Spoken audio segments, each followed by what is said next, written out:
A analista junguiana Aniela Jaffe escreveu certa vez que o processo de individuação, quando bem compreendido, não é uma escola de vida, mas sim uma preparação para a morte.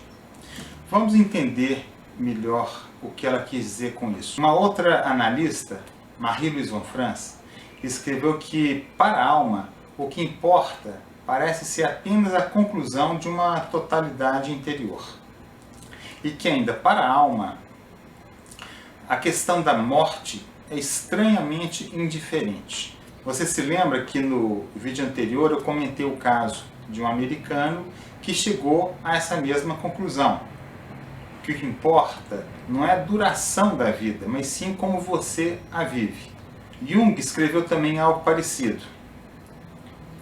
Ele escreveu que chegava a se espantar em ver o pouco caso que a psique fazia em relação à morte.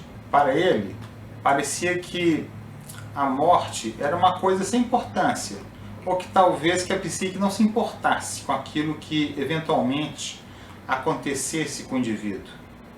Então a sua conclusão foi a de que, aparentemente, o inconsciente se preocupa mais em como se morre, ou, segundo as palavras do Jung, se a atitude da consciência diante da morte é coerente com o processo de individuação. Eu imagino que você deve estar se lembrando agora de um ou outro caso que eventualmente surge na imprensa de pessoas que sonharam com a própria morte e conseguiram evitá-la. Há casos relatados assim. Mas se nós pensarmos em termos de estatística, talvez a gente possa considerar isso como pontos fora da curva.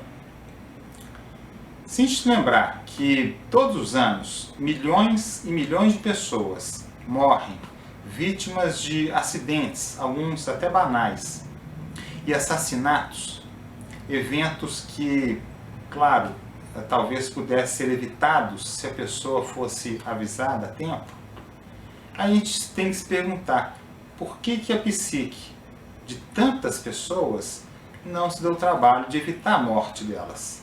Talvez você se lembre também daquele acidente que vitimou o grupo Mamonas Assassinas.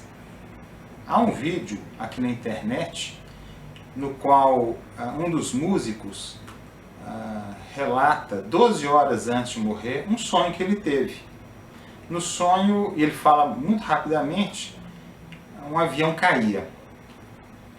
A imagem não é literal, porque nós sabemos que o acidente que vitimou todo o grupo aconteceu por conta de um nevoeiro e o avião se chocou contra uma montanha.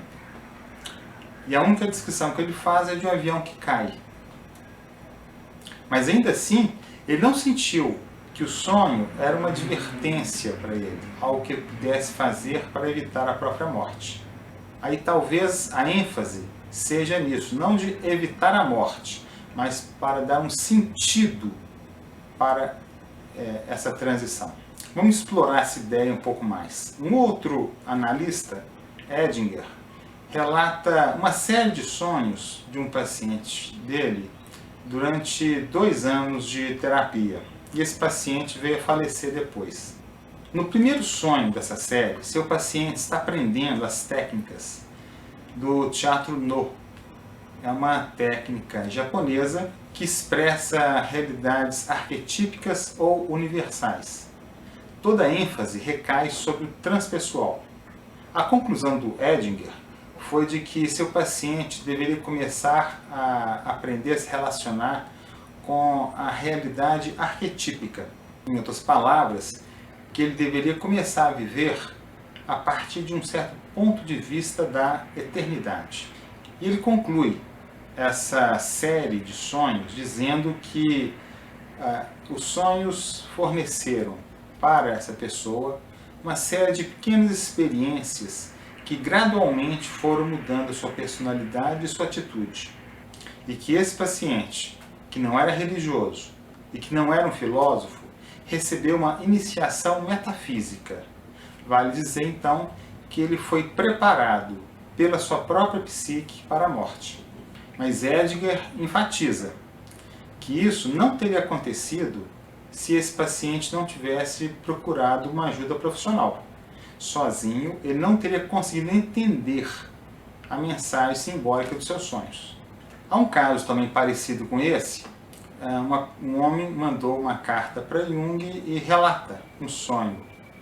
E nesse sonho, ele está sendo conduzido por 2 guias hindus por um deserto. O caminhar era muito cansativo, porque ele tinha pés de velho. Chegaram em um certo local onde ele recebeu uma iniciação. Cortes profundos foram feitos nos seus pés e ele botou os pés em água fervendo. Após isso, ele viu sua própria imagem como uma figura idealizada no imenso espelho côncavo. Os guias disseram que ele deveria continuar sozinho seu caminho. Ele continua essa jornada pelo deserto e encontra outros 2 guias hindus. Caminha com eles até um edifício. Ali ele encontra com seu pai, seu padrasto e sua mãe. E ela dá a ele um beijo de boas-vindas. Mas ele teve que prosseguir. E caminhando, ele chegou num precipício. Ali, ele escutou uma voz que dizia para ele pular. Ele recusou, desesperado, é claro, mas no fim ele cedeu. E para sua surpresa, ele não caiu em um abismo, mas, segundo suas palavras, nadou feliz para o azul da eternidade. Jung responde essa carta não fazendo uma análise do sonho, porque não seria possível, mas é um comentário. Então Jung escreve que esse sonho acontece no portão da morte e que o sonho não está prevendo a morte do sonhador, mas sim ensinando a ele a maneira correta de se posicionar diante da morte. Essa preparação para a própria morte. Vale enfatizar que a mensagem simbólica é específica para esse sonhador. Em outras palavras, ninguém pode tomar a experiência dele como literal ou concreta. Não espere que você vai ser recebido por 2 guias hindus e passar por um ritual como ele passou. Ele teve uma experiência preparatória. Ele teve uma experiência que criou um significado para a vida dele. Isso é pessoal. Se você mantiver o interesse pelos seus sonhos, é bem provável que em algum momento você tenha um sonho que o prepare para a morte.